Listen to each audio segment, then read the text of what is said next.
the things that can be so frustrating for staff members is to feel like they don't know what's going on. People are going to agree with the vision or the direction, or they may disagree with the vision or the direction. Your leadership as a whole has to navigate through that. But when somebody comes and asks a question about something or tells them something and their first response is, I had no idea, that is such a morale killer. Like that, people they don't like to feel uninformed or ill-equipped. And so it really is important for us to communicate to our staff what's happening and then the why behind the what. My name is Bart Blair, and this is the 127th episode of the Missional Marketing Podcast.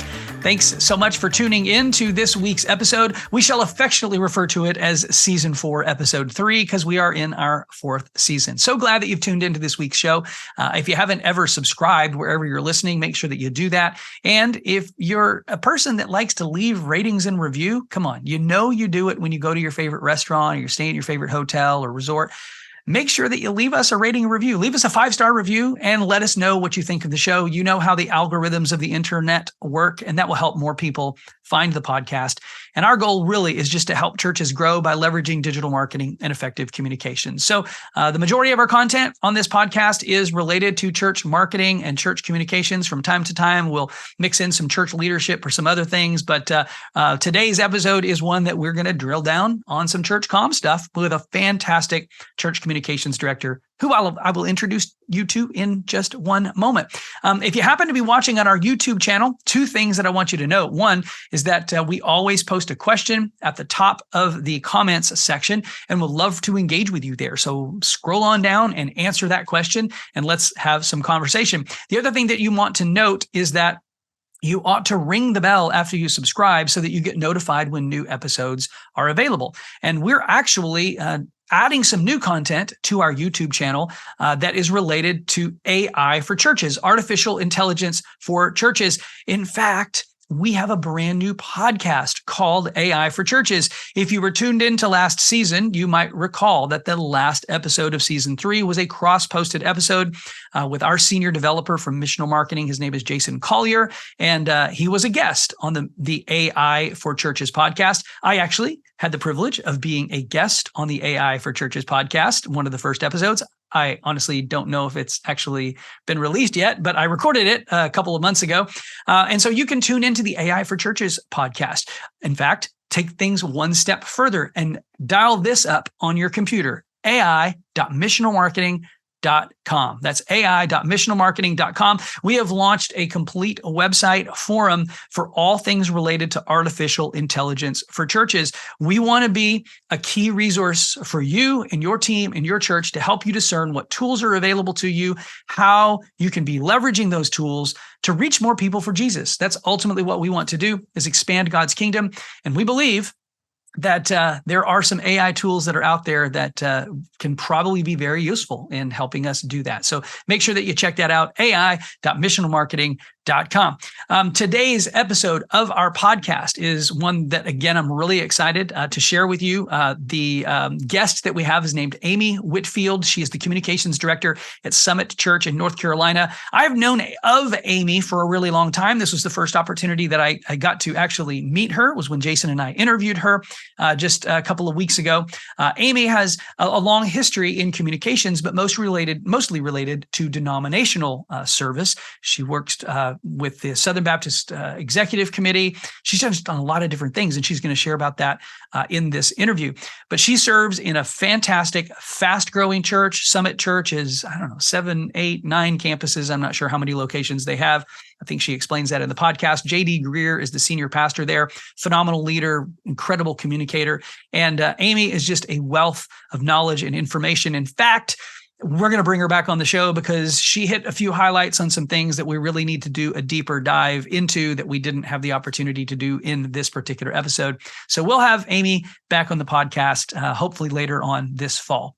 Again, I want to thank you for tuning in to our show. We know that you have a lot of choices about the podcast that you listen to, and the fact that you would tune into this one just Well, it warms my heart. It makes me feel really good. Also, don't forget, I announced this in the first episode of this new season 2 weeks ago, that we're going to be starting a new Q&A episode every month. In fact, next week's episode is going to be our first question and response or question and answer episode. We've been collecting questions from church communications people, and we would love to get your questions. You can email those to me directly at bblair@missionalmarketing.com. Just put in your subject line, questions for podcast, and we'll add them to our list. And then tune in once a month when we drop those episodes so that you can hear Jason and me go through some of the questions that you and other church communications people are asking. And we'll do our best to inform you based on the things that we know and the things that we experience, or the things that we're learning from other comms professionals in the church space. Again, we appreciate you tuning in. Without any further delay, here's the CEO of Missional Marketing, Jason Hamrock, and our interview with Amy Whitfield. Hey, Amy, welcome to the show. How are you today? I'm great. Thanks for having me. It's nice to meet you all and to be a part of this. Oh, what a delight to have you on board. I'm excited about our conversation because you work at a pretty decently sized church. Pretty Tell us a decently little bit sized, about yes. Summit Church, yeah. Yes. In your role. Yeah, so I'm the executive director of communications at the Summit Church, which is in Raleigh-Durham, North Carolina. So we're in the Research Triangle, and we are it's pretty decently sized church. We run averaging right now around 10,000 every week in worship, and we have right now 12 campuses in our area. We're about to launch our 13th. So and primarily live stream teaching from the broadcast campus every week to all the other campuses around. So it's an exciting place to be. And I grew up in a very small church, so our staff is 3 times the size of my church that I grew up in. So it's a big difference. But it's an interesting thing to do communications because you're communicating to people in different communities all over the region. So that's been fun. I've been in this role for 2 years now after most of my career being in denominational work. And so now I feel like, kind of on the front lines of ministry, but in a kind of an interesting communication space. Okay, so 2 years in that role. Mm-hmm. Because I've been a part of, as a comm director, where we added campuses. Right. And boy, we learned a lot. We paid a lot of stupid tax. It's just right. Right. We learned what not to do. Yes. Okay. So in 2 years' time, what have you learned and what have you adopted and changed? I'm guessing because you just said something. Your footprint is huge. You have 12 going on 13 campuses on a big. So you got different people that you probably have to say different things and show different things to that are going to connect. But tell me something that you've had to learn over 2 years. Yeah. So in some ways, a lot of it, the learning curve for me has been doing it at this level because the communications world that I had been in was in denominational entity work. So I would have large, footprints, but I'm trying to either increase enrollment at a school, or I'm trying to kind of get announcements out. I'm trying to advertise something. This is really different because for these people, this is their church. This is their community, and we're connecting with people in the area. But as you just said, you've got campuses all over. They're in different counties. If something happens in their community that, is a big deal, either in the school system or something, like sometimes they're so far apart that what's a huge issue in one part of the triangle is it's not that these folks don't care, but it's not hitting them, where they live. So we're constantly having to think through how to speak in a unified way about our church and about our mission in the area, while also being nimble enough to address and respond to the needs of the communities around, not just for our people to equip them, but also for people who may be coming in.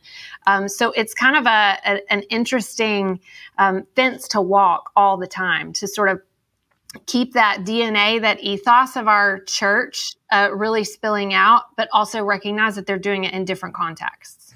Have you changed much of the communications team structure?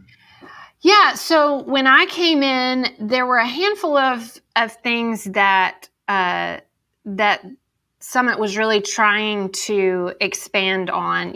One was to hone in and build a more robust internal communication strategy with the staff, because that can be kind of interesting as well, right? You got a 300-ish person staff.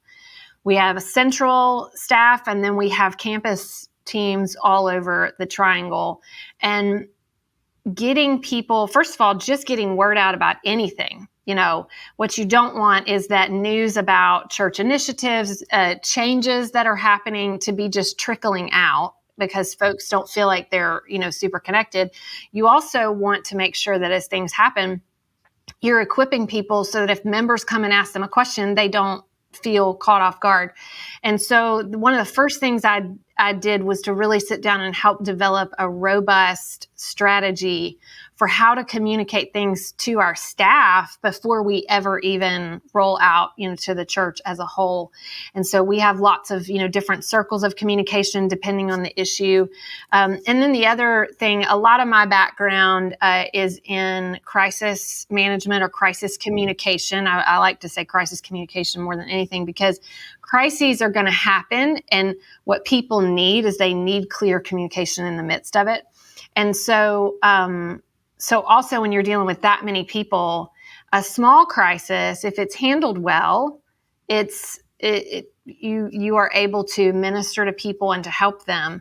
It stays small. Not right, if it's not, it stays small. Yeah, it can become a big one. So what I love to do is to equip our particularly our campus teams, but to equip everyone to be able to step into a crisis and to handle it well, and to care for people well, and to be able to speak, to speak well in the moment, because that can be very nerve-wracking. So those were some of the first things that I really worked on when I came. We already had a pretty good structure in place for programming and production and, creative things like that. And so a lot of those cylinders were firing, and I came in and I lead that team, but they're some of the most amazing people ever. And there's not a whole lot that I had to change there. I just get to come and really be a part of what they're doing. Don't mess with the recipe, right? That's right. That's right. It's they're good. amazing. We're making good cookies here. Yeah. Okay. I want to go back to, though, you said something that really caught my attention. That was, you had to build some strategies for internal communications. Right. And as a comm director, even if you have a staff of like 20 or 30, there's still a lot of times, not everybody's on the same page. So can you share with the audience maybe one or two things that you found? I'm laughing. I'm laughing because I served on a staff of 4, and we had communication issues at a staff of 4. So it doesn't matter if you've got 4 or 400. There are probably some principles here that we can learn. Sorry for interrupting you, Jason. It just made me laugh. No, one of the things that can be so frustrating for staff members is to feel like they don't know what's going on. People are going to agree with the vision or the direction, or they may disagree with the vision or the direction. Your leadership as a whole has to navigate through that. But when somebody comes and asks a question about something or tells them something, and their first response is, "I had no idea," that is such a morale killer. Like that, people they don't like to feel uninformed or ill-equipped. And so it really is important for us to communicate to our staff what's happening, and then the why behind the what. So even if they don't, even if they say, well, I wouldn't do it that way, they at least understand why, so they can explain it to someone else. And I think it helps them. It helps them to say, okay, I might not do it that way, or they may be great with it. It helps them to get behind it. But even if they don't fully agree, we really try to instill as a staff value giving one another the benefit of the doubt. And once you are transparent, when you really share things and you explain, we can give each other the benefit of the doubt, and then they feel like they can go out and talk to people about it. So we try to do that on everything from whether it's an actual staff issue, a direction of the church, or sometimes when things are happening in the culture and the church is going to respond to it in some way. It's going to be maybe it's going to be addressed in the sermon, or there's something going out on social media. Our campus pastors don't need to be caught off guard that they have a church member coming up and asking about something that got mentioned in the sermon about this issue. We tell our campus pastors, here's what's about to be said on the stage. These are the resources we're going to share in the email that goes out on Monday. Here is something to help you be able to answer questions. And if you reach a question that you don't know how to answer, then here's who to send them to. Like, we want to get them to the place where they feel stable and secure in how to respond. And that is a significant thing, particularly in a multi-site setting. Yeah, and that can be a pretty big pain point. So you've helped to step in and alleviate that. So you lead a pretty big staff, a team underneath you. Tell us.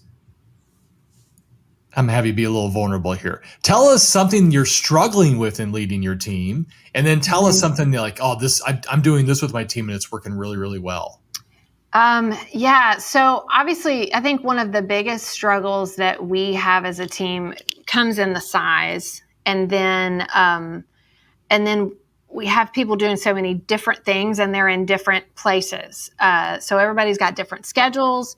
We aren't necessarily all together, at once. Our offices are in different spots all over the complex, and then obviously people keep different schedules because our production team, they may need to be off doing something, here, or they're working evenings, for different events.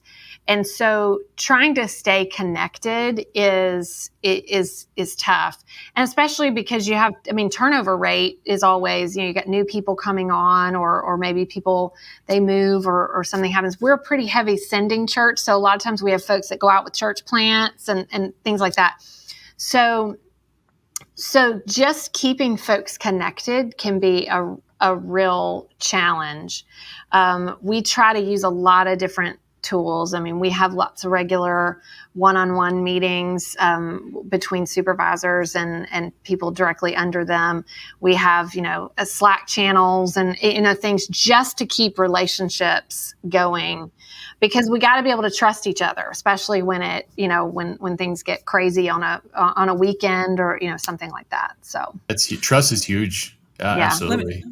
Let me ask you a question, Amy. One of the things that we hear when we talk about church staffs often is that ministries will silo, right? So you get a silo for children's ministry, and a silo in students ministry, and a silo with marriage ministry, what have you. And oftentimes those siloed ministries struggle engaging with each other. They're not all pulling, they're not all pushing the rock the same direction all the time.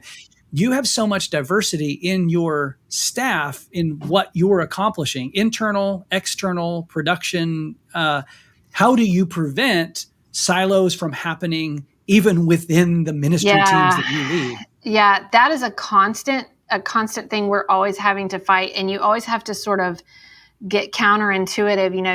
Your instinct is to just go to your desk and sort of do your thing. And we always have to be checking and asking who else needs to know about this. One question that some of my immediate team, we're always saying, who needs to be in this meeting? Who needs to be in this conversation? Is there anyone missing? And I got to tell you, humility and being willing to apologize, quickly, being quick to do that is such an important trait. I just had an issue where we had something on the teaching schedule, some different schedules changed with some different folks preaching. And because we have our primary, J.D. Greer is our primary teaching pastor, but then we have some other teaching pastors that are in the rotation. And there was this moment where it was about 3 weeks between series, and between one big series ending and another one beginning. And so we had all the conversations, and the teaching pastor that was going to be handling it during that time, working with the comms team, and we're getting creative deliverables, things like that, settled in on what direction that would go. And it just happened to be a direction that it would have been helpful for our next gen team to know about, because of ways they could supplement it, resource parents, some action steps. And nobody really it was a pretty last minute pivot, and then it just wasn't communicated to them. And that's a moment that when that happens, and they're incredibly gracious people, and the leader over that team said, hey, can we get any information? I mean, in that moment, I had to just say, let me tell you exactly how this happened. I'm going to walk you through, here's how we got to the decision, and here's how this direction was settled on for this mini sermon series. But when it got to me, I should have remembered to bring you in, and I didn't, and I'm sorry. And it's amazing how when that happens, people can just regroup. They don't, they still feel seen. They feel like, okay, it was a mistake, as opposed to we're always getting, left out in the silo. So honestly acknowledging that silos are going to happen and just trying to regroup all the time, bring people back in, becomes really important. That's that constant communication thing is so hard to maintain consistently. Right. Yeah. And that's critical. And that we were kind of mentioned this earlier on the podcast of our roles. And it needs to be, we're servant leaders to the people above us. The people that are below that report to us, I like to flip that to say, no, we're here to serve them. And we're here to apologize when we mess up, because we mess up. But I think that goes a long way. You have to keep constantly communicating, and then, just, hey, nobody's perfect around here. So, yep. And the good news is Jesus loves us regardless. That's right. And that's where, we also do a lot of work to communicate those staff values. We have certain ones where we are always seeking to work together, to give one another the benefit of the doubt, to seek out feedback from others, to give godly affirmation. And so we work to kind of entrench that in what we do as well, so that we can then live it out. Yeah, that's good. Okay. You mentioned kind of the thing that you struggle with, which is constantly communicating. What's something that you've really implemented well in your 2 years on the team that has really stuck, and you feel like, this has helped our team a lot? Yeah, I mean, one thing I think is that we have worked a lot on the area I mentioned on crisis communication, and that's been something that for our team as a whole to sort of grasp as something that's important. A lot of churches don't want to think about that, because it's like, if I prepare for crisis, then then it's like I'm expecting it to happen, and guess what? We should expect it to happen. And so we've tried to really put a good, at least I would say, to put action plans in place, and to then prepare our staff team for those people who are more on the front lines, for our campus pastors and others. So our director of counseling, because usually he ends up being brought in, to all that, or our pastor of counseling, and I end up being in a lot of those conversations, not necessarily with whatever is happening, but just in helping, in coaching, and in kind of setting up, the plans.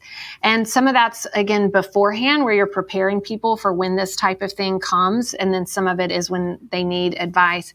And I think we have at least really set up some good action plans in place. And the thing that has been most gratifying in that is when now our staff members that find themselves in a situation, they immediately they'll call us and say, okay, I've done this, and this.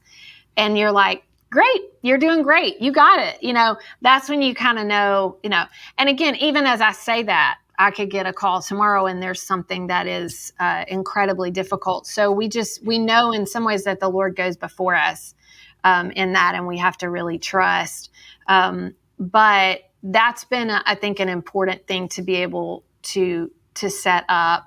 Now, as you mentioned, there were some things, particularly our weekend services team, they're incredible. And I walked into that and said, you guys are doing great. Keep at it. And that's pretty much it, and I love that. I mean, they're so wonderful that I really get to just worship with my family and be a part of things. And that is because they're so incredible at what they do. And that is a real joy. Finding good people. Yeah. Okay. I want to turn the corner a little bit. Let's talk a little bit about Summit Church. You guys are a big church, big footprint. Right. You're in Raleigh, North Carolina, Raleigh-Durham. There's a lot of churches right all over the place. Yes. How do you try and separate yourself from other churches, or do you just try to be authentic to who you are and what you're about, or what's the strategy there? Mm-hmm. Yeah, we have great relationships with churches in our area, whether that's through friendships, partnerships, networks, or we are connected with our state Baptist convention or our local association. So we'll have things that we're doing, cooperating with other people for the purpose of mission. But in some ways, what we just try to do is be who we are. We have some very clear things we put in front of our members to focus on. Sending, on multiplication, whether that's in there with their small groups or whatever. We really try. At the end of every service, whoever is sort of closing it out ends with, Summit family, you are sent. The idea that they're living sent all week long. So that is kind of in the DNA, and it's there in every campus, for every experience, no matter what. But we know that there are other great mission-focused churches as well. We just want to be a part of that. But we really try to focus on, we point to international missions. We focus on evangelism a lot. We focus on people finding where they can be, living sent wherever they are. We say we want to make a movement of disciple-making disciples in RDU and around the world. So that's our mission. So yeah, I like that, because you're just equipping the 99 to go get the one. Yes. Yeah. And do you do much of you guys going after the one? Yes. We have tons of things that are we have programs and things that are going all the time. So it's a real mix. We have lots of stuff that is happening at our churches. We have men's ministry, women's ministry. We have all kinds of things for families and kids. But we are trying to constantly equip people to, through their small groups or through their serving teams with local partners all over the Triangle. Before I was on staff, I had a lot of friends that were there. I worked with people from Summit and other spaces, but I wasn't even at the Summit. And everywhere I went in the Triangle, I was at a church that was about 5 minutes from my house at the time. But everywhere I went in the Triangle, you could almost predict if something good was happening, there was someone from Summit involved. People would say, I'm a member at the Summit. And so there was that reputation among the community and in the region already. And so in some ways, it's trying to just keep infusing that, especially as new people come. We also have really laid out for our church a real value in an initiative toward ethnic unity. So to really demonstrate a desire to reflect the community that is around us. And so we have some of our campuses are more, ethnically diverse than others, depending honestly on where they are. Yeah. But the goal is not to say, well, we just want to, be diverse for the sake of it, but to really model unity among people and not just going back, you come in on Sunday and then you go back to your communities. So there's been a lot of work toward that among our people as well. But a lot of it is just trying to just be who we are, Yeah. I so appreciate. So how are some of the things that you do as the leader of the communications team? how do you help the ministries in articulating that message, or are there tools that you provide so that the 99 is equipped? Or is it just mostly like, come on, people from the stage, go? Yeah, no, I mean, a lot of what our team does then is to turn around and think, like, what's every touch point that people are going to get. So trying to make sure that our messaging strategy is fully integrated, that what they get from the stage, again, like I said, like our sermon is live streamed, but then other parts of the service are handled locally, announcements and things like that. So what's coming from the sermon matches what they're hearing from their campus leaders, which matches what they get in church-wide emails and campus emails, and matches their interactions with campus pastors or the small group guide that goes out. So a lot of what our team does is, whether it's, obviously social media and emails, things like that, church-wide emails come from us, but there's other places. There's an adult discipleship team that equips the small groups. So I'm in communication with them. Here's some language that we're using. Here are phrases that we're using. Here's something that's going to be said in the sermon, or something that we're going to cover. So we're talking to them. We're talking to Next Gen, kind of like that one that I just said I missed, where we didn't get full circle and get them in. But to try, and what we want is for there to be a seamless communication experience from members, that if we have something we want them to hear and to know, that we are immersing them in that language. Oh, I love that's a really important nugget for everybody to hear, that it's because we're all in these silos. You can be in these silos where, because all these ministries are doing their thing, and it's really important that there's consistent communication, because it's that old adage that it takes 7 touch points for marketing to happen well. Okay. Well, you have that under your roof. Yeah. And it works in both directions, right? So we will, first of all, our teaching team they are very open-handed. And so we know, at least, some people know and participate in discussion or give feedback before the sermon. So it works in both directions. Sometimes this is going to be covered this week, so we want to make sure everyone is prepared to be saying the same thing. Other times it may be that I see a manuscript of the sermon beforehand, and I get an opportunity to say, hey, this is amazing what you're saying. Here is a phrase that we've been using. Can we change this sentence to make a reference to the whole disciple, or whatever. Love that. And so then that way we make sure that what's being said down kind of at the grassroots is also being said at the stage, and what's being said on the stage is being said down at the grassroots. So it's the conduit there's no blockage. There's no off limits. It's back and forth. I'd love that. Man, that's good stuff.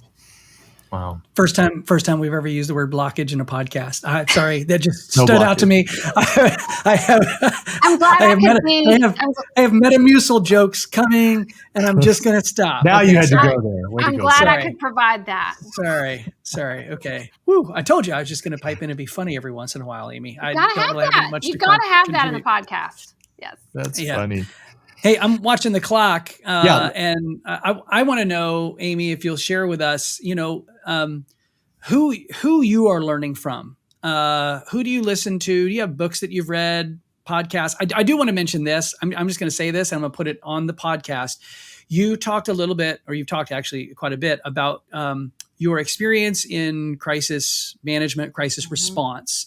And what I would like to get you to do now is to say, yes, you will come back on our podcast at another date, and we'll actually do a whole conversation about crisis response, because I really believe you have a lot of experience there. You've obviously put a plan together for your church. And I think those that are listening to our podcast would, having a little masterclass on how to build a plan in their own church would be very helpful. So if you'll say yes. Okay. So we'll do that. We'll do that again. We'll schedule that sometime in the upcoming months. Would love to do that. But I'd love to know, how are you learning to get better at your job? Oh, man. So I will tell you, I'm a little bit, I don't always do the things that kind of the typical. I have certain podcasts that I will catch when I can. Everybody loves to listen to like Carrie Newhoff and some other, leadership podcasts. I love a lot of what Katie Allred and the church communications folks do. But I am much more of I love to learn from watching great leaders, and I'm a big history person. And so I love great stories. I love history. I'm a big fan of documentary style podcasts, things like that.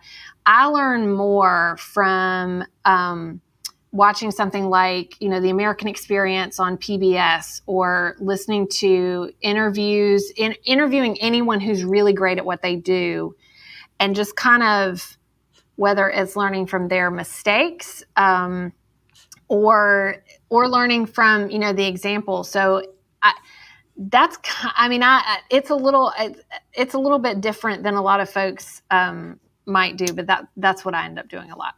Biographies, things like that. I'm sort of similar. I actually learn a lot just by talking with other churches. Yes. Because, not that they're experts, it's just together we're going back and forth. I'm like, oh, that worked for you? And then I learn a lot of that. Yeah. Right. Yeah. That's good. Excellent. Okay. Well, Amy, I really appreciate you agreeing to spend time with us. You obviously have a ton on your plate in the church. And, what we didn't mention is that you actually do co-host another podcast that you've been doing for almost 9 years, SBC Weekly. Is that what it's called? SBC This Week. Yeah. SBC This Week. Yeah. Yes. Very, very niche audience. It's for Southern Baptist churches to kind of keep track of what's going on in the cooperative work. But it's been going on for a long time. So. Yeah, that's very cool. We appreciate that. If people wanted to get in touch with you or just find out more about Summit or what you're doing at the church, how can they connect with you? Yeah, so I'm on a sort of semi-hiatus from social media in that I don't post much, but I am always listening and watching, because you can't work in communications and not. So my Twitter handle is ACWhit, ACWHIT. And I always, my direct messages are open, so people can reach out to me there, and that's a great way to connect. But most of my energies in terms of my public stuff, I've been working on some books and things like that, and then the podcast as well. But definitely, folks can message me on Twitter. What's the C stand for in the AC Whit? Caroline. Caroline. Okay. Amy Caroline. All right. Yep. Sorry, I just had to ask when I hear a middle initial in there. That's right. Hey, Jason, Amy mentioned our friend Katie Allred in the church communications team. And I think that this podcast episode is going to drop before the church communications conference. Can you tell our audience a little bit about what's happening with the church communications conference?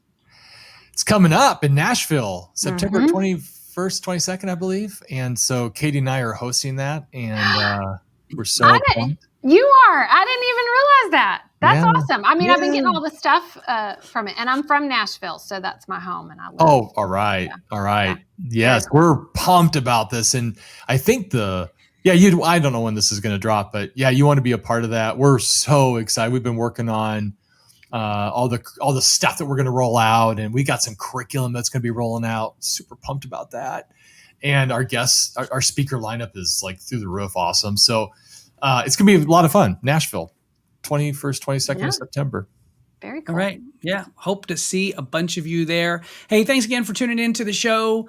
Amy, thanks again for being our guest. If you haven't subscribed wherever you're listening to this podcast, make sure that you do that. And if you're not watching on our YouTube channel, you can go over and you can actually see Amy's reaction to my conversation about blockage and Metamucil, which might make watching it on YouTube worthwhile. And we always post a question in the comments section on our YouTube, and we'd love to have some dialogue with you. And a question about something that was in the conversation. So if you're watching on our YouTube channel, make sure that you respond to that question, and let's have some dialogue.